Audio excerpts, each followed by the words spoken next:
নমস্কাৰ ফ্ৰেণ্ড, আজি আপোনালোকৰ ওচৰলৈ লৈ আহিছোঁ শিশুসকলৰ বাবে পুষ্টিকৰ সাগুৰ ক্ষীৰ।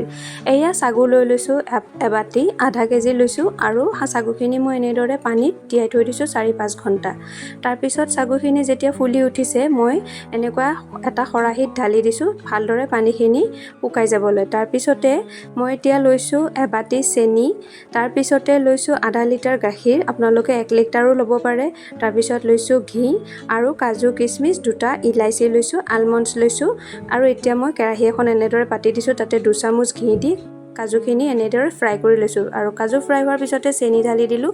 চেনিখিনি তাৰপিছত এনেদৰে গলাই লৈছোঁ। যেতিয়া কেৰামেল কালাৰ হৈ উঠিছে, ৰঙচুৱা হৈ উঠিছে, তেতিয়া মই ইয়াতে লাহে লাহে গাখীৰখিনি বাকি দিম আৰু সম্পূৰ্ণ গাখীৰখিনি ঢালি দিয়াৰ পিছতে ভালদৰে উতল আহিবলৈ দিব আৰু যেতিয়া উতল আহিব ভালকৈ লৰাই দিব সাগুখিনি এনেদৰে। তাৰপিছতে আপুনি ভাজি থোৱা কাজু কিচমিচখিনি এনেদৰে ঢালি দিব, ইলাচি দুটাও দিব আৰু ভালদৰে লৰাই দিব। যেতিয়া অলপ অলপ উতল আহিব তাতে দুপাত তেজপাত দি দিব। তেজপাতৰ সলনি আপোনালোকে চেফ্ৰনো ইউজ কৰিব পাৰে। যেতিয়া অলপমান গাঢ়া হৈ আহিব, ডাঠ হৈ যাব সাগুখিনি, তেতিয়া ওপৰত আপোনালোকে আলমণ্ডছখিনি এনেদৰে সৰু সৰুকৈ কাটি দিব আৰু আপোনালোকৰ সাগুৰ ক্ষীৰ তৈয়াৰ হৈ গ'ল। বহুত সহজতে অতি সোনকালে বনাব পৰা শিশুসকলৰ বাবে পুষ্টিকৰ সাগুৰ ক্ষীৰ ঘৰতে অতি সোনকালে বনাব পাৰিব আৰু বহুত টেষ্টি আৰু য়াম্মিও হয়। মই বনাই চালোঁ, আপোনালোকেও বনাব আৰু মোৰ চেনেলটো লাইক আৰু ছাবস্ক্ৰাইব কৰিবলৈ নেপাহৰিব। ধন্যবাদ।